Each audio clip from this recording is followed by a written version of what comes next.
mission of destruction.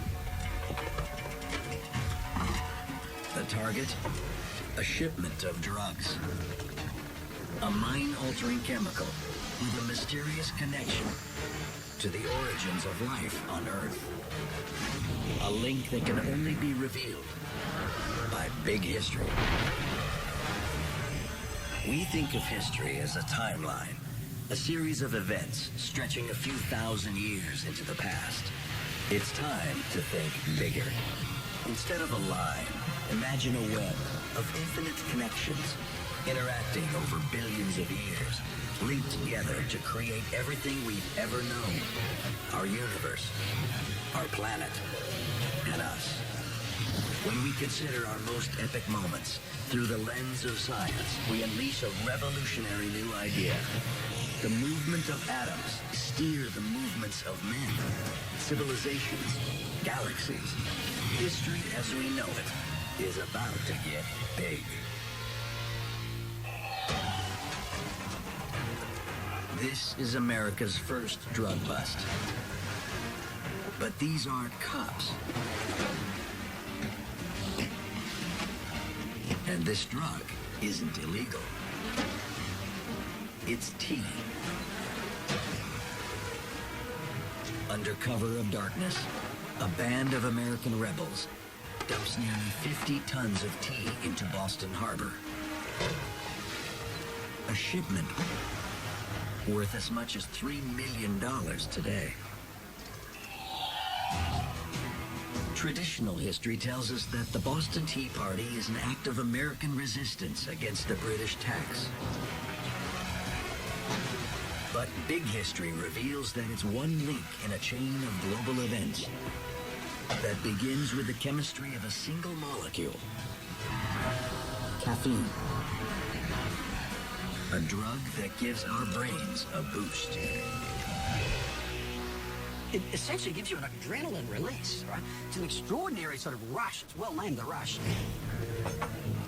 Because people everywhere are hooked on this rush, they're hooked on tea. To reveal how powerful this addiction is, Big History turns to geography.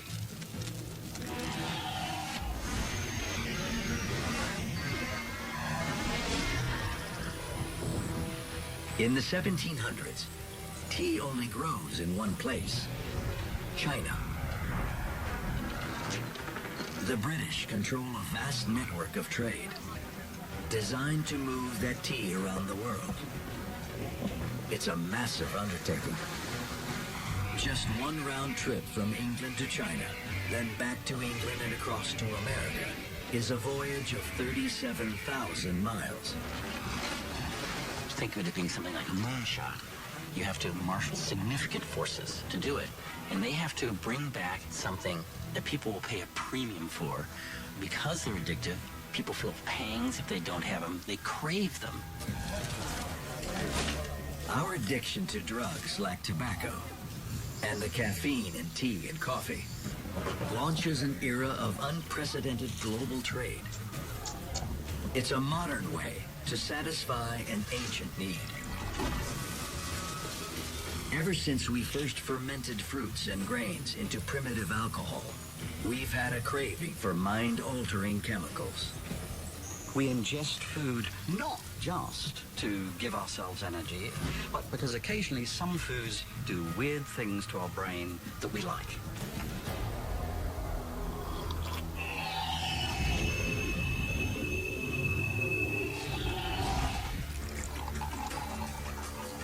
Tea isn't the only source of caffeine in the colonial era. Thousands of coffee houses spring up across Europe and in America, where men go for something they can't get in a pub or tavern. You're down at the pub having a drink. Well, in its long-term effects, alcohol is a depressant. On the other hand, what is it about caffeine? It drives you to greater activity. Coffee houses appear that become hotbeds of political discourse. Unlike alcohol, which tends to dull the senses and help relax you, here you've got people's minds being very sharp, very clear, and working very quickly, discussing the very real political problems of their day. Why is this drug so different? Big History zooms in to the microscopic chemistry of caffeine.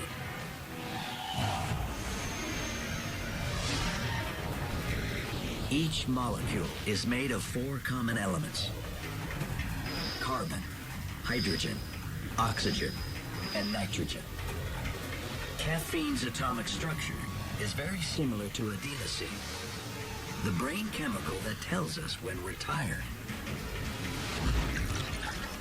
As we knock back cup after cup, caffeine takes its place, blocking the space in our brains where the sleep chemicals should go. Caffeine isn't really keeping us awake. It just stops our brains from telling us it's time to sleep. And this is stunning because it wasn't until I began to get into Big History that I actually knew the effect. I thought that, caffeine was like an amphetamine. It just it caused me to speed up. But actually what it did was it prevented me from slowing down. By blocking the sleep signal, caffeine tricks our brains. And that triggers the body to release the extra boost of energy we need to keep us going. Adrenaline, sugar, and dopamine, the key to the brain's reward centers. Hyped up on caffeine instead of dragged down by alcohol, we have the energy to think big. People in the coffee houses who are being stimulated by this product and then starting to think about questions of social justice. Big History shows us that their ideas start revolutions. In Paris, at the Café Procope, the coffee house where French revolutionaries make their plans. And at the Green Dragon, which a U.S. senator will call the headquarters of the American Revolution, where a group of rebels plans the Boston Tea Party. So the chemistry of caffeine alters the chemistry of our brains. But how can a plant change a human?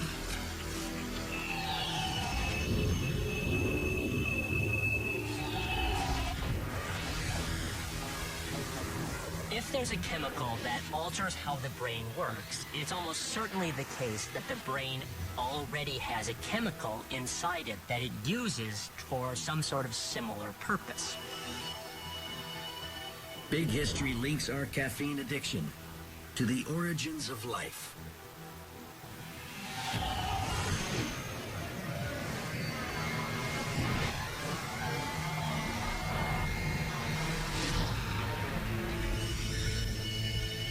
This is Earth, 1.6 billion years ago. A time when the planet has one huge ocean. It's filled with life, including a single-celled creature that is the ancestor of every plant and every animal, including us.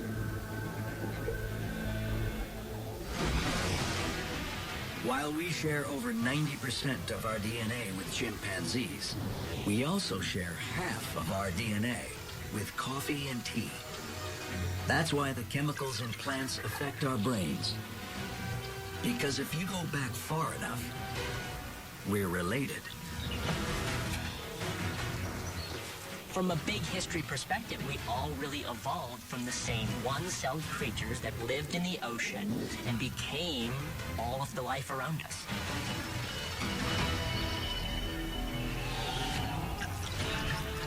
But the link between man and caffeine doesn't just reach back to the first tiny forms of life. Big History reveals that it all connects to something even bigger. A cosmic collision that shakes the Earth to its core.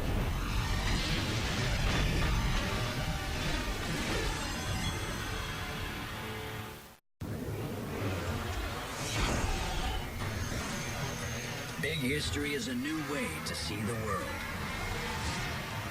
It reveals a surprising connection between our founding fathers and a revolutionary drug.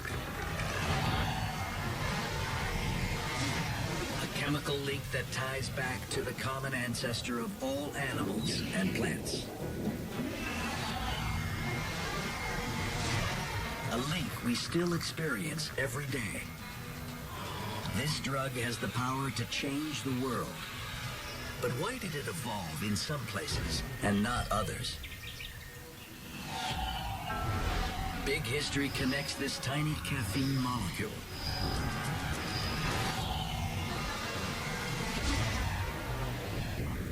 to a massive cosmic event. This enormous ball of fire is Earth, 4.5 billion years ago.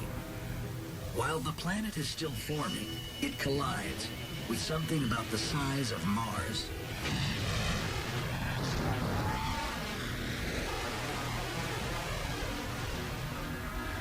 The impact throws off 81 quintillion tons of debris. That gravity pulls together to form the moon. Alone, the Earth's movement is chaotic, and the climate is volatile. But the moon brings order. Its gravitational pull slows down Earth's rotation, which calms Earth's winds and weather, creating a consistent environment where life on the surface can evolve.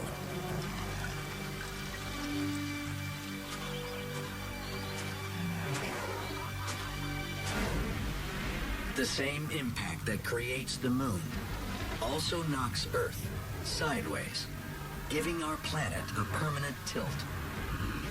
Because of the tilt, places like Europe and North America get varying amounts of light and heat, and seasons that change throughout the year. But in the band that stretches around the center of the Earth, steady amounts of light and heat create a unique environment. Welcome to the tropics. Rich soil, plenty of moisture, lots of sun all year round. Plants thrive. But so do the animals that eat plants. If plants are to survive, they'll need to fight back. If you're a plant, you sit still. You can't run or hide. So you need other forms of protection. Thorns are one, but poisons are another.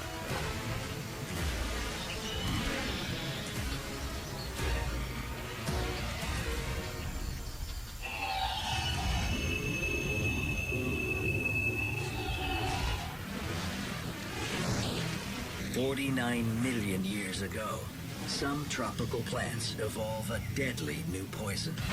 It protects those plants from harmful insects, even weeds and rival plants. It's called caffeine. But one creature's poison is another's pleasure. The same dose of caffeine that can kill a bug just gives us a boost. Humans eventually discovered that these things that are poisons for some potential predators are actually rather nice to use. So caffeine is a natural pesticide that evolves in the Earth's sunbelt, which is born in the collision that made the moon. But how does a poison become your morning pick-me-up? Big History connects forward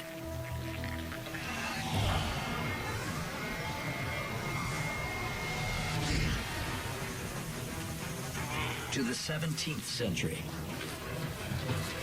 when a booming caffeine trade transports tea and coffee all over the world, to the empires of Europe and their colonies in the New World. Trade in those days is slow, so you can't carry perishable stuff. You can't carry lettuce or things like that that are going to rot.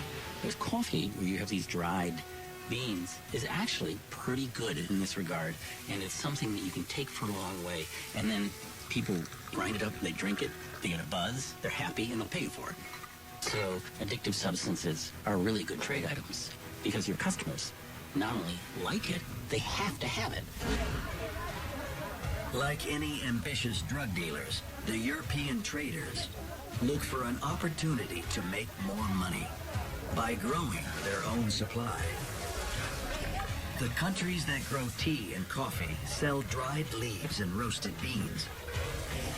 But in order to keep control over their product, they don't trade its source.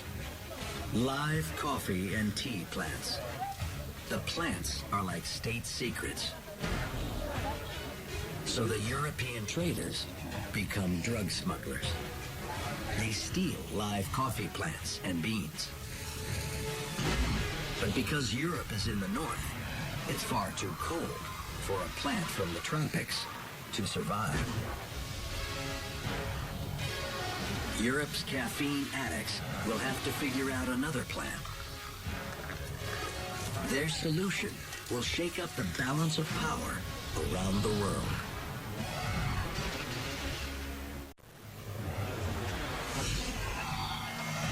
Big History uses science to see the world in a new way. It shows how caffeine gives our brains a jolt, blocking the chemicals that tell us to feel tired. That our need for this jolt turns Europeans into drug smugglers. But their efforts fail because the Earth's tilt prevents tropical plants from growing in the cold. As we've seen, caffeine has a powerful pull. So if they can't bring the plant to Europe, they'll bring Europe to places where the plant can grow.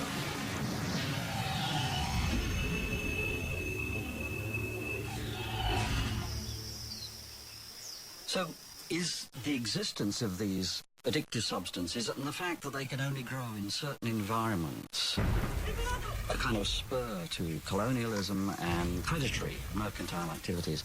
I think the answer is certainly yes. European powers in search of a caffeine fix claim and colonize tropical parts of the world, building farms to feed their habit. They enslave native peoples across the tropics to work the vast plantations where caffeine-making plants spread like wildfire. So here's the human being, serving like almost a bee that's pollinating plants. So the human being now becomes an animal that is going to spread the coffee plant into places that it was not native. The Big History perspective reveals that something as simple as coffee can trigger an epic transformation in human history. That colonies are built on caffeine. And with coffee growing plantations spread all across the tropics, American revolutionaries can toss their tea overboard and kick their tea drinking habit forever, because they can get the same rush from coffee grown closer to home on plantations in the Caribbean. Tea quickly becomes un-American. But across the Atlantic, this steadfast symbol of Britain kickstarts yet another revolution. Big History reveals how our caffeine addiction transforms the modern world.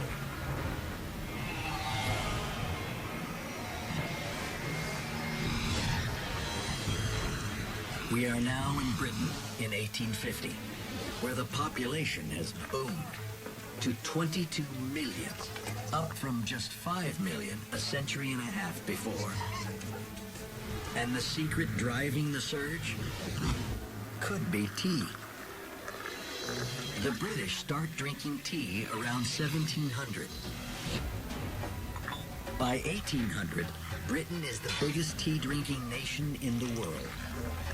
It's a habit that saves lives because of the way tea is made. You can only infuse the substance if you add boiling water.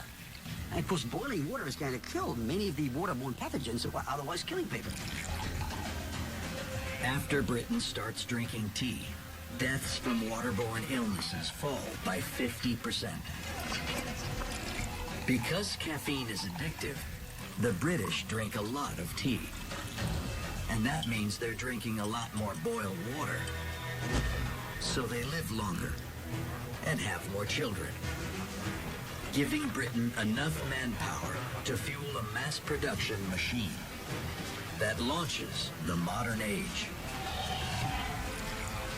An age where people down 5.9 billion cups of tea and 2.2 billion cups of coffee every day. Why has caffeine been so successful as a global mind-altering substance? It provides a sort of cheap and quick fuel. It can help you operate better in a complex society.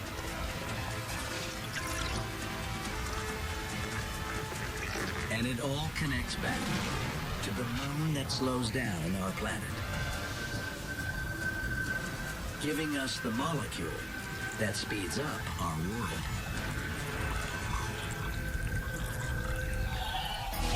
But the story of caffeine is just the beginning. There's a much bigger puzzle hidden in big history. Each episode unlocks a clue. Everyday things like beef, the sun, and water hold the key. Watch them all, and you'll see this grand mystery revealed. The big history of time and space. The big history of us.